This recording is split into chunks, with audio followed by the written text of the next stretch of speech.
All right. Okay, so we're here today with Donnie from Kirsch Helmets, right? Am I saying it right? Kirsch Helmets. Okay, and you guys are bringing a whole new helmet to the market that is supposed to be really cool and exciting. It is. It's cool, it's exciting. Now, really, it's revolutionary. Okay, so by habit, I'm 90% of the time a full face guy. I'll wear a half shell or 3/4 shell when I'm riding my sidecar rig around, but generally I feel kind of sketchy about them. Sure. And then you got the other side of the market of people who just like, I don't want to wear helmets that make me look like a big dork. Sure. So where are you guys coming in? Well, we're coming right in that space. When we started the company, Jason really thought through that problem. A lot of people don't want to wear these helmets, the small, low-profile helmets, the novelty helmets, because they're small and unsafe, or they're too big and bulky. Mm-hmm. I look like a dork. I don't want to have mushroom head. Right. And Jason's a rider. Our company is made by the products made by riders. We're all American made, and what we're trying to do is hit that particular pain point in the market so that the rider doesn't have to make a choice between safety and that style and look that they want. Not looking like a dork. Yeah, I want to look cool. There's an image persona. Sure.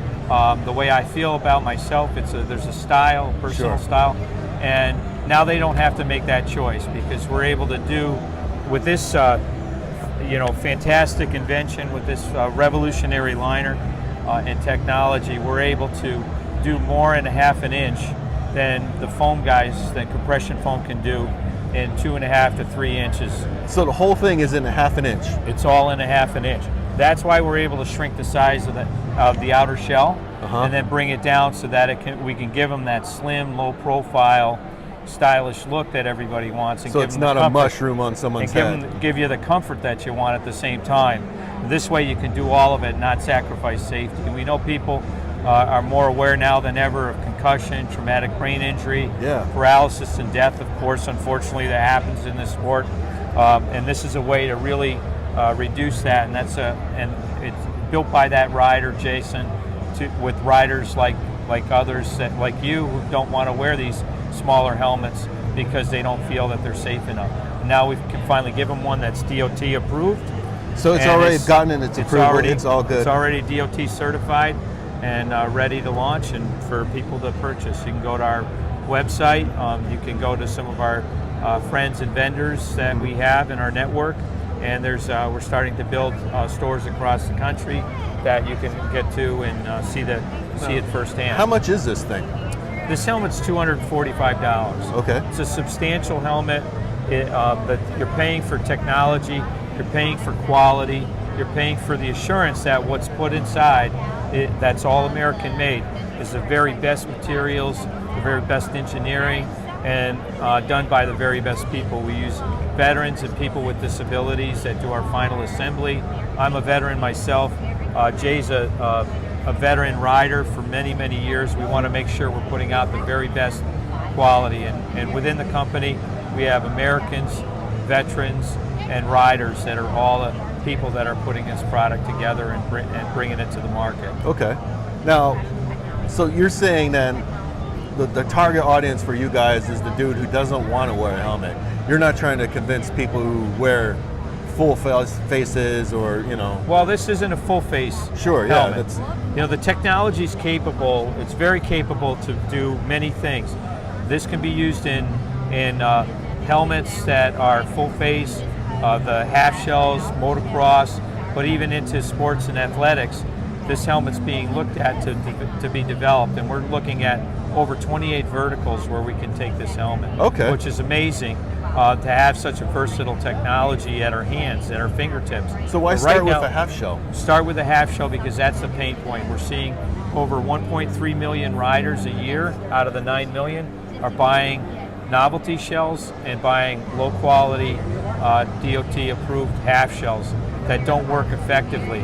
This is more effective, and we feel that those people deserve a high quality product that they can put on their head that gives them the style and look that they want, and can also be comfortable, but give them the real serious protection that they want and can pay for and can afford to do. So you're saying, tell me a little bit more about, you're saying that there's helmets that are DOT approved, but they don't work effectively? So what's different with yours versus that? Well, the DOT helmets that are approved, one of the other problems that you deal with in an impact and how energy gets formed and transferred Into my beautiful face. into your beautiful face. And this is true in any accident. We're all affected by angular acceleration. And what happens is when we fall off a bike in an accident, just prior to impact, our body is twisting. That twisting, those twisting forces or torque is what occurs in the neck. And that causes damage to the neck, to the brain that's suspended in fluid. It causes the tissue damage that occurs in an impact. The bigger the helmet, and that's what happens with the foam, the DOT foam-based helmets. They have to be bigger. Those mushroom head. Yeah. The bigger the radius, the more torque, the more energy that's created in that twisting motion, that leverage. Because there's more weight just being pushed around. It's out of balance. There's more. The center of mass is not close to your head. Okay. So the further out, the more energy gets created and the more damage it can do. So there's that other thing which DOT doesn't test for. DOT tests a certain way. They test for linear impact. They don't test for angular acceleration, which is another part, and actually 85% of what happens in a real accident. So what kind of tests have you guys done for your helmet to address that? We've done the DOT testing. We've done physical modeling to be able to work on torque. There's no real test that exists. We did some Snell testing, more anecdotally, because Snell testing Snell won't approve a half shell. Right. But still, there's a lot of information to be gained by doing tests like that. So we did. We've also tested it in athletics. So we've tested it with the NOXA standard, which is a different standard, which is used for sports and athletic equipment. They measure, instead of G's, they use severity index as a measurement. We look at sport helmets in a lot of the sports to be under 1200 severity index SI. We tested at a manufacturer in Boston at their facility on sport helmets. We came in as low as a 22 out of 1200. It was amazing what happened there. And so the helmet is just so good and effective at getting rid of the forces and the impact energy that gets created, and that's why we think it's got more than just this sport alone. But when we go to full face and all, I don't know. It's we'll develop the technology, let the technology tell us where it needs to be next, and as that happens, then we'll come back to the AIMExpo and we'll show that all here as we launch our next round of products. Okay, yeah, I'm really excited about the idea of doing this in a full face. Yeah, we are too. I think the day will come. Because it looks like a bicycle helmet, man. It can be real small. I think with some work and some engineering, we can make this into the bike industry. We've been looked at by polo, lacrosse, hockey, baseball. So we have all these other sports and athletics that we can go to as well. Right now, we want to stay focused. We're here because we're launching the CHM1, which is the plastic half shell, and that's the market that we're focused on, is making sure we make the best motorcycle vehicle crash helmet. Are you seeing like a positive reception from that market you're trying to get into? All across the country. We've been to Sturgis, we've been to San Diego, we've been up in the No one Northeast, threw helmets back South. at you at Sturgis? There was no rocks? No flames. No one was as like, a matter of fact, "Don't step on my freedom." As a matter of fact, anecdotally, the only helmet I had thrown at me was a rider who wanted to wear our helmet on the mayor's ride at Sturgis. He threw his helmet at me and grabbed the one out of my hand before he went on the road. So that's the only time I had a helmet thrown at me. Did you ever see that helmet again, or has he still got it? He gave it back, and I took a little time. I gave his back. I offered to throw it in the garbage. You guys are a veteran company, so is he just in a hole somewhere, unmarked hole in the ground? You know, you can just wink. It's cool. I won't talk. There's a lot of open land between South Dakota and the Northeast where I live. Well, I hope the you had a company's really from. nice bike and that you're enjoying it. It's good. That's Yeah, good. Jay's been riding. We've got What's the little tabs here? the rivets to The hold rivets chins- to hold. Okay. Yeah, Now they're- is the liner removable? the liner's not removable in this configuration. Okay. We want it to stay in place, so it will maximize the action. What the key in this technology, and maybe you, It doesn't feel like anything. it's amazing. It literally feels like there's nothing in Try there. it on. Okay. Try it on for me. Feel that.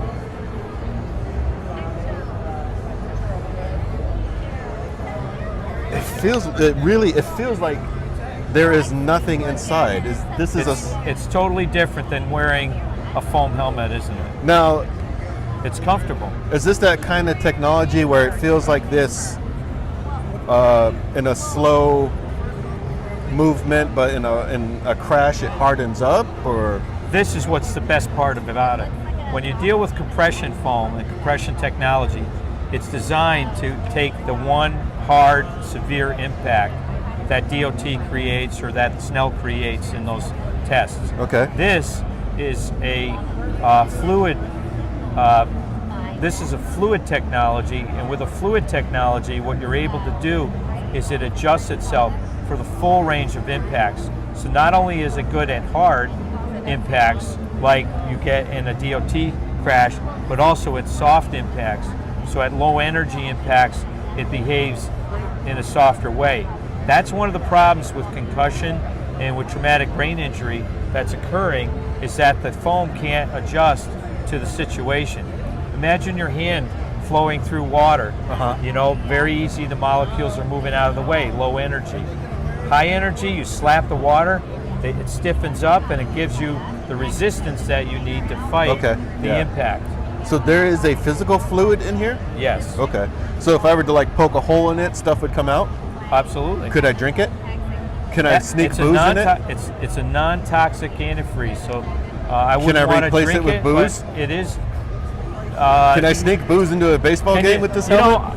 You could sneak booze. You could probably stick a straw in there, I suppose. I wouldn't want to wear the helmet afterwards or take a ride with you, but other than that. So it's a antifreeze. It's an antifreeze. It's a propylene glycol. Okay. It's a non-toxic antifreeze. It's actually used to stabilize desserts. It's in food additives. Is this helmet good for more than a single impact? If I get in a wreck and I crash on a thing, we don't. is we it don't like another recommend helmet? You're like, oh, you're done.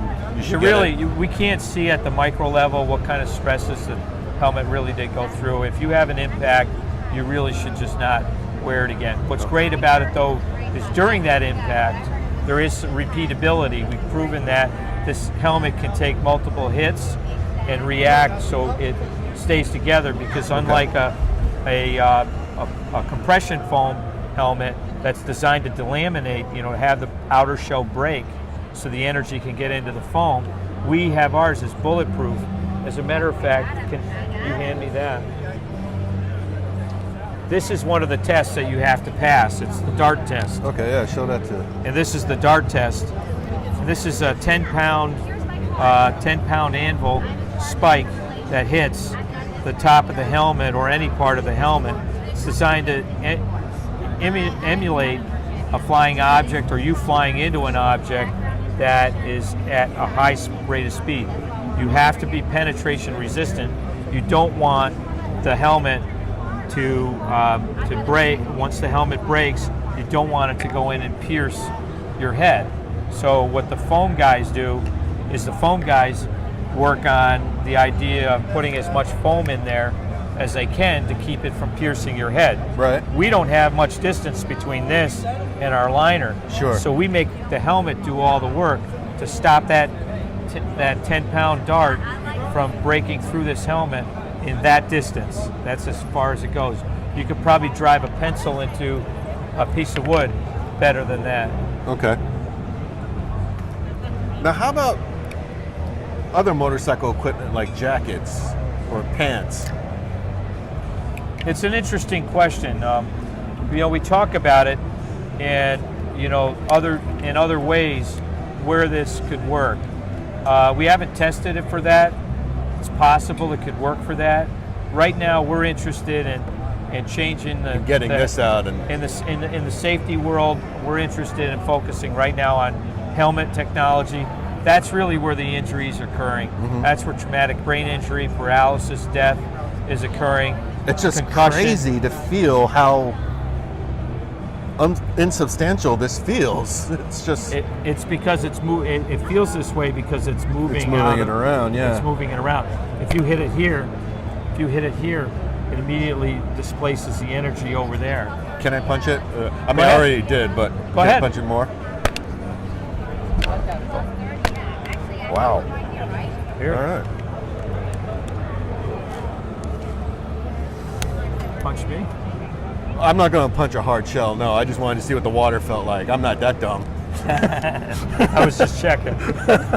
Well, so these are available now. They're available now. You can go buy to them. your website. You can go to kirschhelmets.com. All right. Get on our website. There's How much are they again? $245. All right. Well, thanks for talking with us, Donnie. Yeah, That was man, amazing. I enjoyed I it. am actually I'm surprised.